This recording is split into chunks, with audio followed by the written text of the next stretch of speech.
Throwaway because some of my friends follow my main. I never thought I'd be the guy typing this out like a late-night confession to strangers, but the silence in my house got too loud. My name's Daniel. I'm 36. I work in IT doing cloud infrastructure. And until this spring I thought I had a boring, happy life. Boring was good. Boring meant Sunday pancakes, dog hair on the couch, and my wife's humming coming from the bathroom while she put on mascara before we went out. Boring meant safe. Her name is Emily, or, depending on who's telling the story, the love of my life, or the woman who blew up our marriage like it was a 4th of July finale. We met at a 4th of July barbecue actually 9 years ago at a friend's place in Cedar Park, just north of Austin. She wore a red sundress and white Converse and could flip burgers and quote parks and wreck in the same breath. I was gone in 30 seconds. I spent the night hovering near the grill under the excuse of learning the flame, when really I was just listening to her laugh. Fast forward, 2 years dating, 1 year engaged, 7 years married.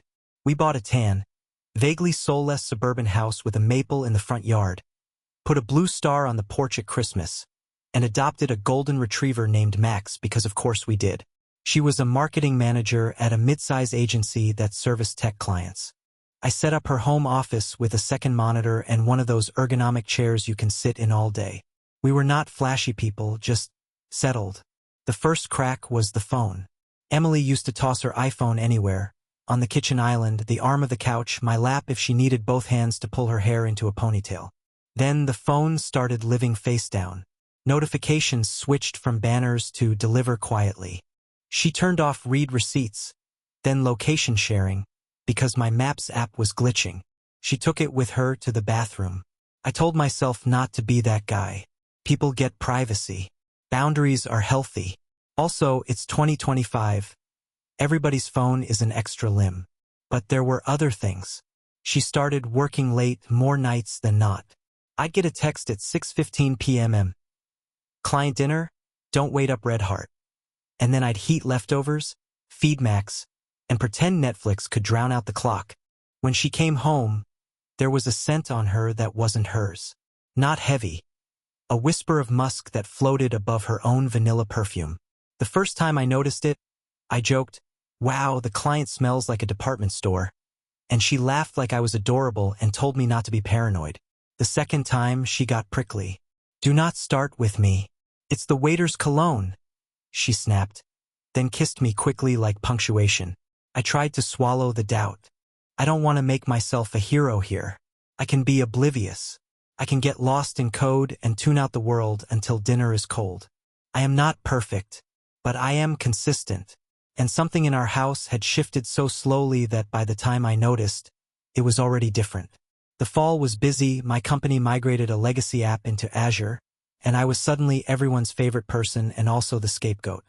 Emily's agency landed a new fintech client, which meant launch events and influencer dinners and 1,000 microcrises. We texted more than we talked. "How's your day?" "Alive." "Same." Her emojis got sparse. Her shoes got taller.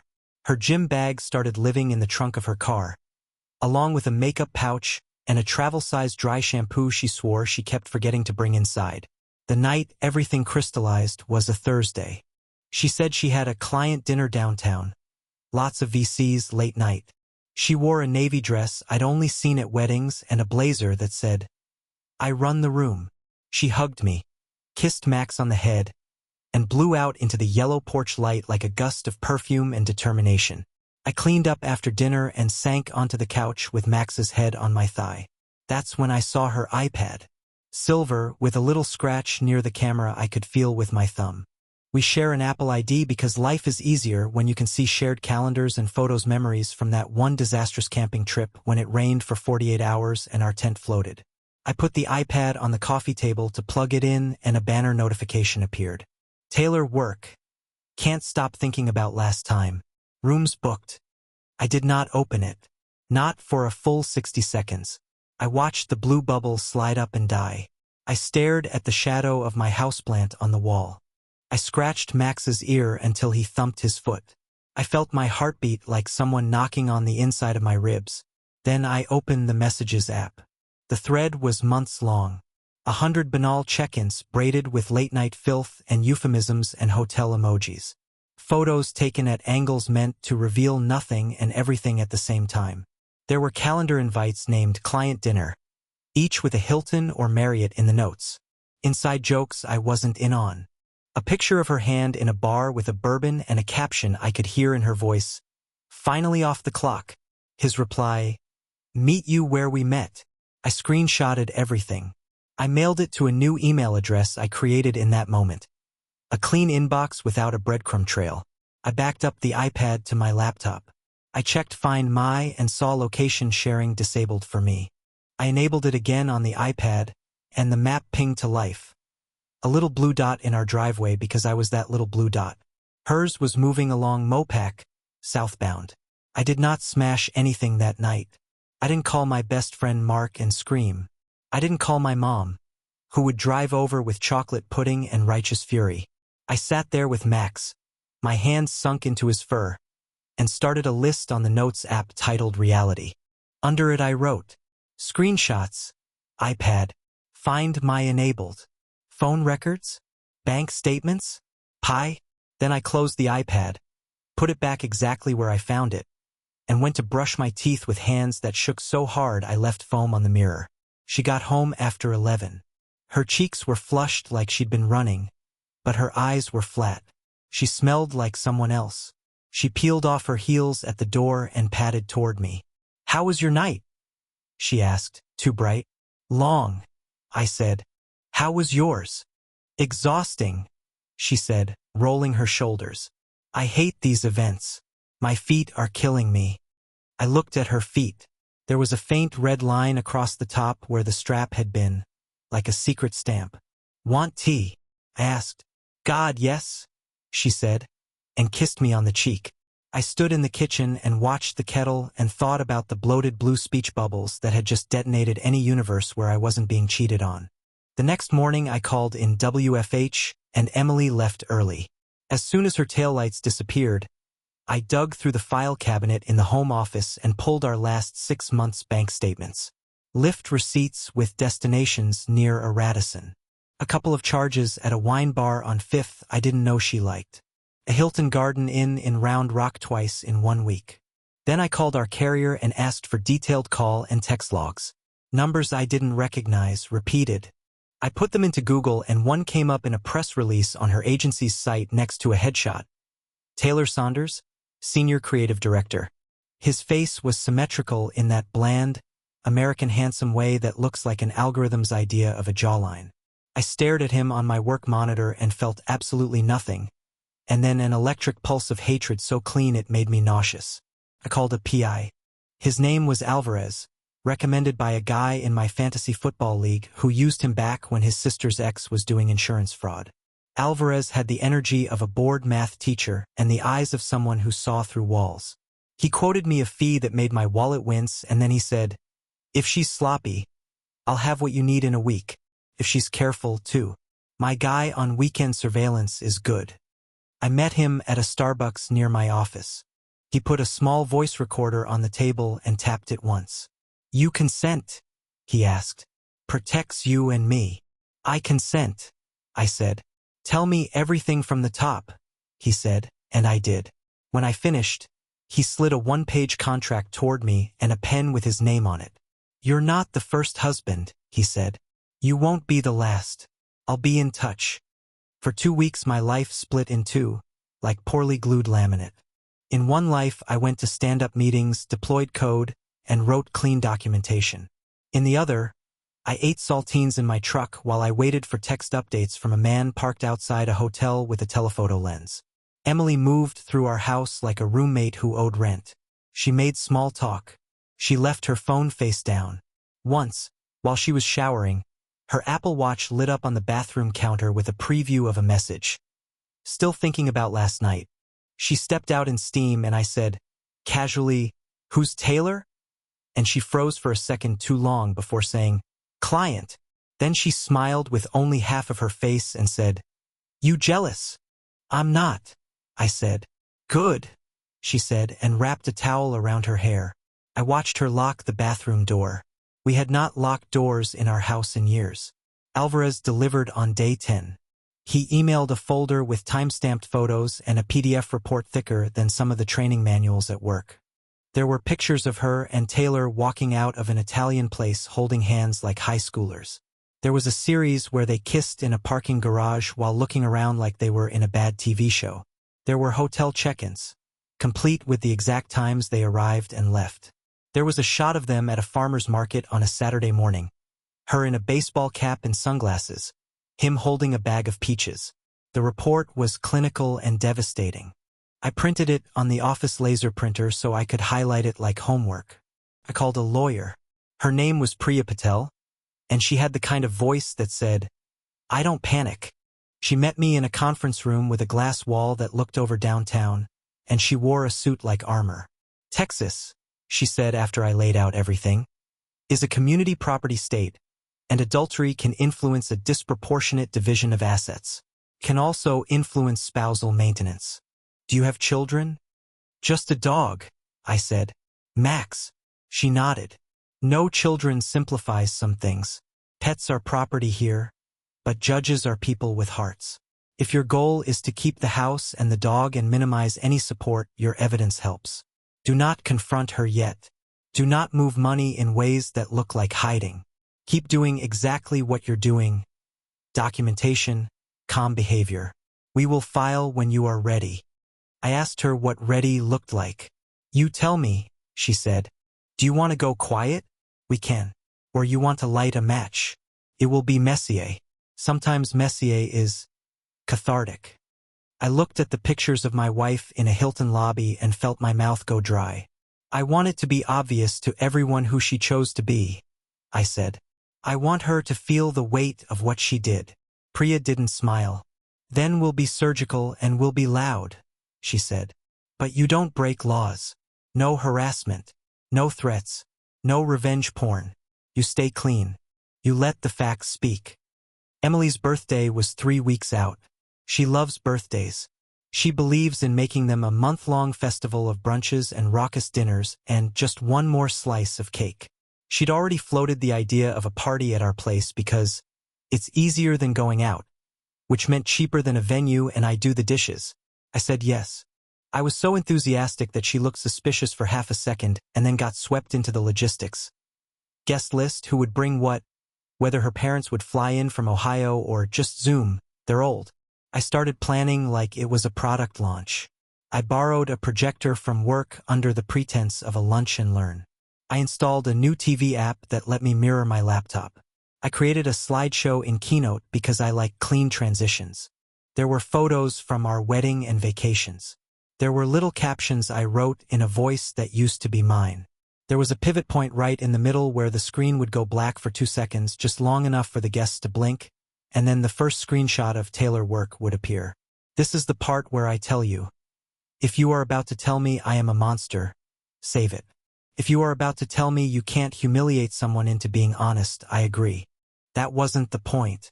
The point was I had swallowed poison for months, while the woman I loved looked me in the eye and told me my suspicions were cute. I needed the lies to end. I needed reality to have a soundtrack louder than my heartbeat. There was one more thing. I emailed HR at Emily's agency.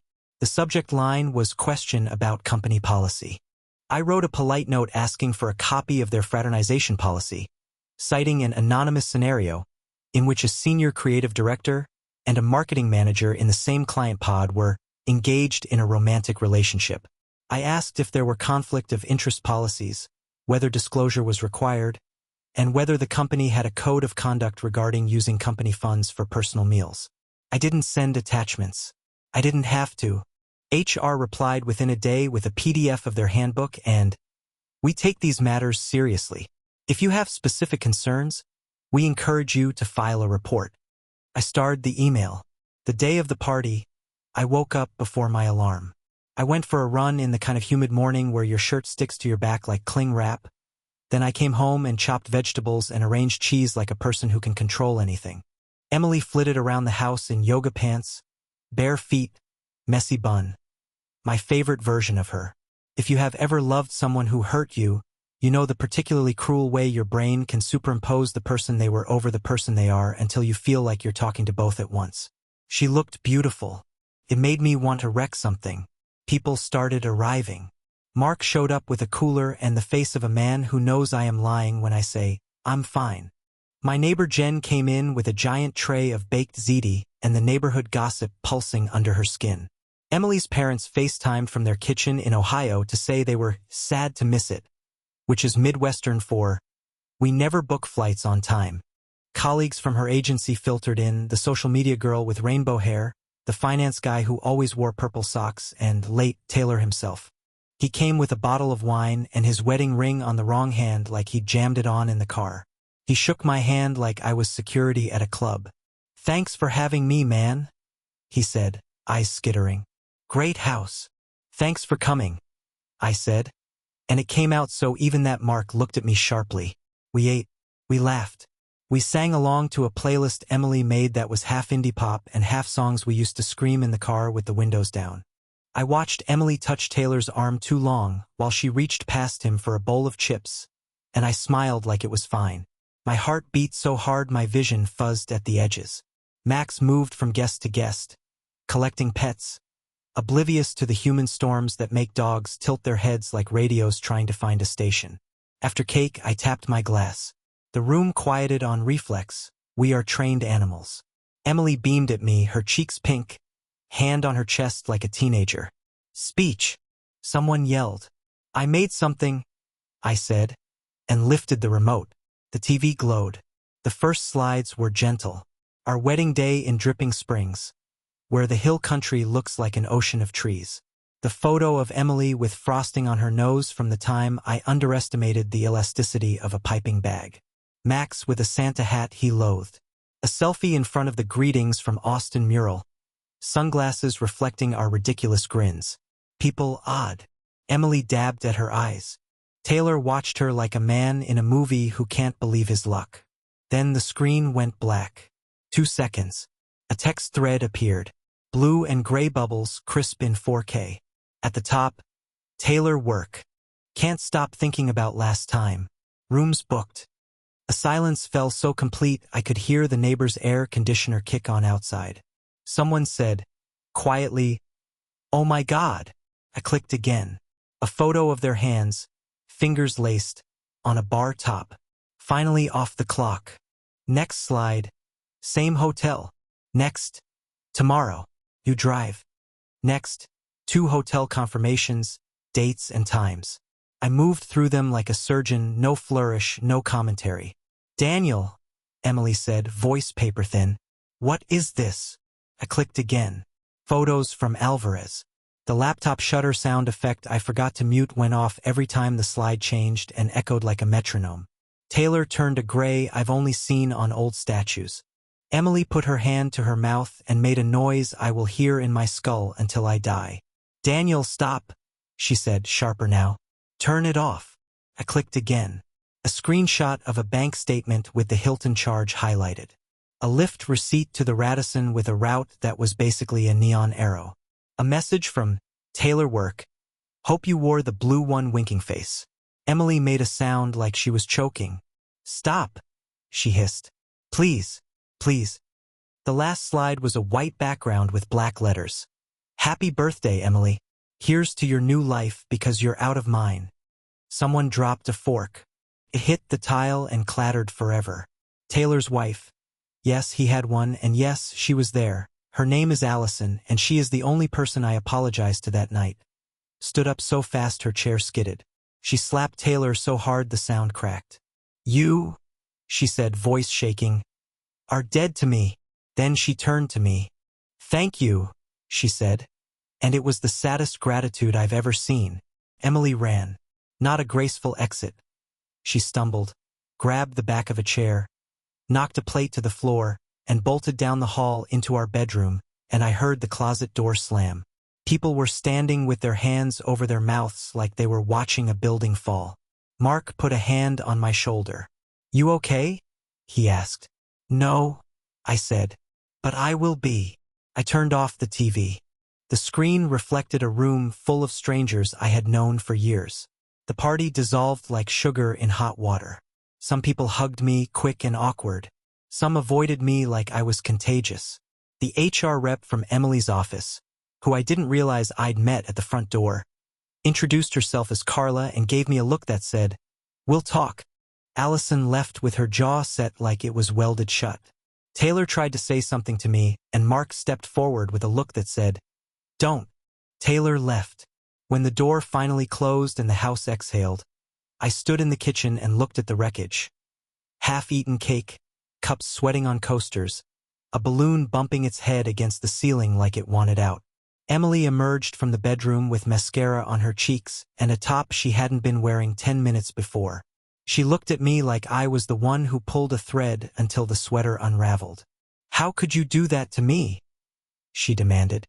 "How could I?" I started, and then laughed. It was not a nice sound. "Emily, I didn't do anything to you that you didn't do to yourself. I just made sure I wasn't the only one living with it." "You humiliated me," she said, voice shaking, "in front of my friends, my boss. You humiliated me in front of everyone for months," I said. "They just didn't know they were watching." "You're cruel," she said. "I'm done," I said. "My lawyer will be in touch. You can stay at your sister's tonight. I'll have the locks changed in the morning. I'll pack your things for pickup. We can coordinate through counsel from here." "You can't just kick me out," she said. But there wasn't much fight behind it. More like reflex. "I can ask you to leave my home," I said. "And I am. Please go." She looked around like she'd lost something. Maybe the script, maybe the version of me that would fold and say, "Fine, we'll talk." She grabbed a tote bag from the chair, hurled her toiletries and a handful of clothes into it, and stalked out. The door slammed. The house was completely silent for 3 seconds, and then Max trotted over to me and leaned his whole weight into my leg until I had to sit. The next morning at 9:05, Priya filed for divorce on grounds of adultery. At 10:30, I met the locksmith. At noon, Carla from HR called me. "I'm so sorry you're going through this," she said, sounding like an HR email but also a human being.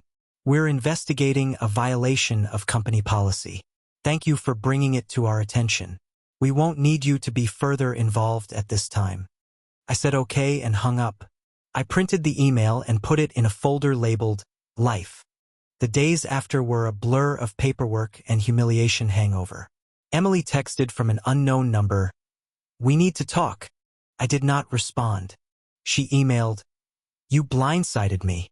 Priya responded on my behalf, "Please direct all communication to counsel."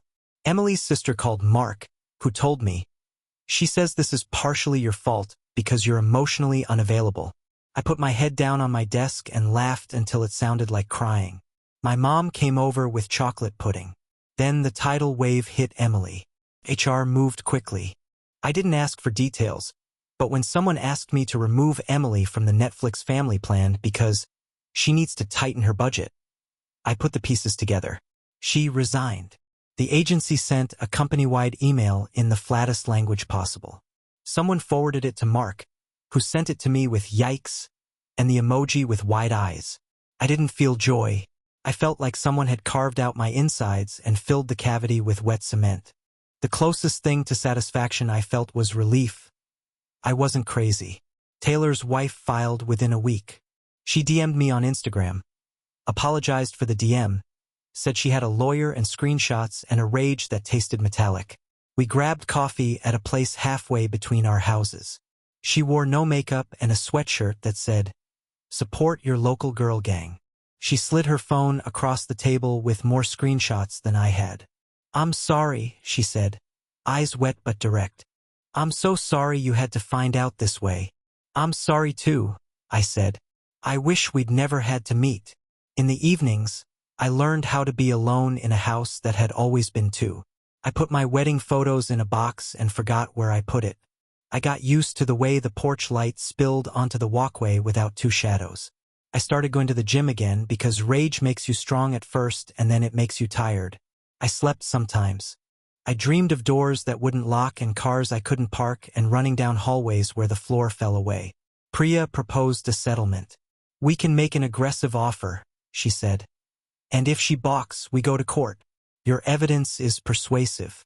You keep the house. You keep Max. You pay no support. She keeps her car and her personal accounts. We divide the retirement accounts proportionally after tracing any post-separation contributions. We are not punitive, we are precise. Emily balked. Through her lawyer, she asked for the house. Then she asked for half of Max's time. She called it custody. The spreadsheet called it possession schedule. Texas law called him a piece of property, which made me want to throw the Texas family code at the sun. She asked for spousal support to maintain her lifestyle. Priya sent back a letter that used the word adultery 5 times and attached a packet of exhibits that could make a person physically ill. Emily's next counter was quieter. She wanted the blue couch and the good dishes. She wanted her grandmother's quilt. She wanted enough money to put down first and last month on an apartment and a reasonable re-entry. I said yes to almost everything except Max. Priya folded and refolded the letter like origami and finally said, "You are allowed to be generous, just not to your own detriment." In the middle of all this, Emily tried the PR approach. She posted a Notes app apology on Instagram, the kind that says nothing in 1,000 words. "I've made mistakes," she wrote. "I'm going through a hard time." She turned off comments. Someone screenshotted it and sent it to me. I felt nothing. The silence where my love used to live was enormous. There was one more storm I didn't anticipate. One of Emily's friends, call her Kayla, DM'd me at 2 in the morning with a paragraph that started, "I know this is none of my business, but," and then accused me of publicly humiliating a woman and abusive behavior. I stared at my phone in the blue light. Then I sent her 2 screenshots. One of a Hilton receipt, one of a text from Taylor Work, with a timestamp that overlapped exactly with Girls' Night on Kayla's Instagram story. Then I put my phone face down and went back to sleep. The next morning there was an apology from Kayla that started with, "I'm sorry if," which is how you know it isn't an apology. The legal stuff ground on in its slow, grinding way. Depositions were threatened and then canceled. We did a round of mediation that felt like speed dating with spreadsheets. Priya was a glacier. Implacable, slow, and destined to reshape the landscape through patience and pressure. In the end, it didn't go to trial. Emily signed papers in a conference room 2 floors below the one where I signed mine. When the ink dried, Priya shook my hand and said, "You did well. Now go live." After the divorce, the house felt like a museum of a life that ended mid-exhibit. I repainted the bedroom because the wall color smelled like us. I replaced the blue couch with a brown leather one that didn't make my back ache. I gave half the dishes to Goodwill and bought 4 plates that all matched because starting small was the only size I could handle. I stuck the wedding china in the attic because I didn't know what you do with good plates that only hold bad memories. I kept Max's favorite squeaky hedgehog even though the squeaker had died because he loved it and I loved him. Every once in a while, a little shock would go off in my system like a bad fuse. I'd find Emily's bobby pin under the sink. I'd hear a song in HEB and have to abandon my cart in the cereal aisle. I'd see a navy dress on a stranger and feel my stomach drop like I'd missed a step on the stairs. Grief is a stupid, stubborn ghost. It knocks on the door at 3 a.m. and then lies on the couch and refuses to leave. A month after the papers were final, Allison invited me to a group at her church for people recovering from divorce. I am not a church guy. I was raised on backyard barbecues and will think good thoughts. But I went. I sat in a circle with 9 people and a bowl of Jolly Ranchers in the middle like a campfire and said, "Hi, I'm Daniel, and my wife cheated on me." And no one looked away. An older man with gentle eyes said, "Hi, Daniel." And it was ridiculous and helpful at the same time. I went back the next week. Emily texted me once more from a new number. "Can we talk in person?" she asked. I stared at the words for a long time. Then I typed, "There's nothing left to talk about," and hit send. She wrote, "I'm sorry." I put my phone in a drawer and took Max for a walk. I heard things because people talk. Taylor was let go.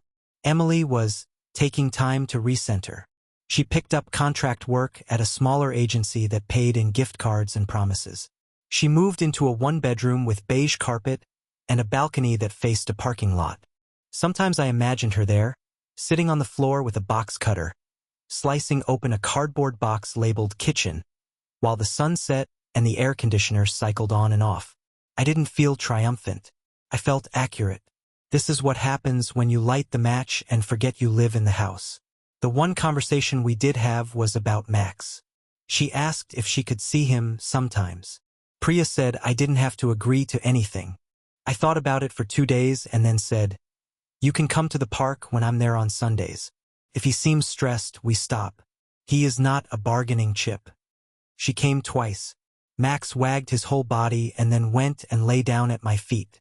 The second time, she cried. "He was always more your dog," she said. I said nothing. She stopped coming.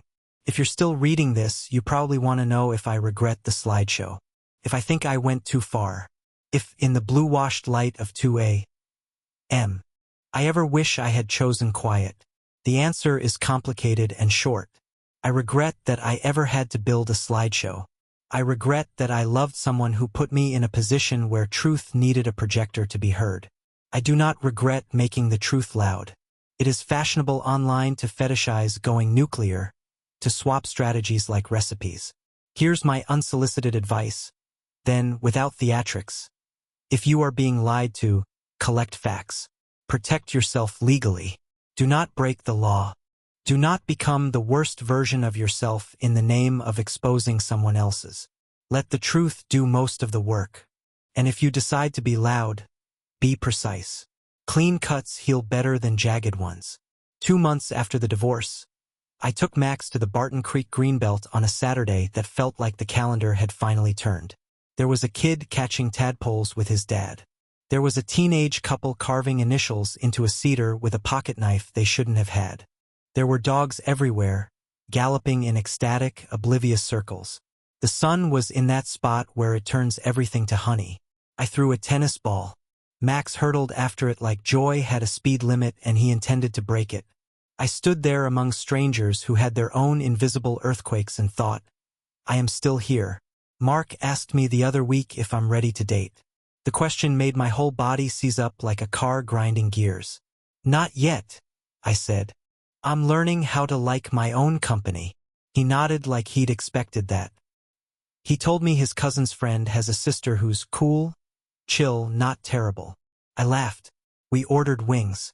We watched the game. We were boring and it was perfect. Last Friday I got an envelope in the mail with no return address. Inside was a photograph. Emily and me at our wedding, mid-dance, forehead to forehead. The world blurred around us like a cliché that used to be true. On the back was written, in her handwriting, I am sorry. I sat on the stairs and looked at that picture for a long time. Then I slid it back into the envelope and put it in the box with the rest of our life and closed the lid. At night, sometimes, the house creaks and the maple taps the window and I wake up disoriented, reaching out for someone who isn't there. Then I feel the warm weight of a dog pressed against my leg, hear his groan sigh, and remember the thing I keep forgetting and learning. Endings are also rooms you get to decorate however you want. I am buying a new rug. And if you're reading this because your gut is telling you something you don't want to know, listen to it. Trust yourself. Be kind to the version of you that believed. Be fair to the version of you that doesn't anymore. Pack a box. Call a lawyer. Call your mom. Walk your dog. And if you ever need a slideshow template, I have one.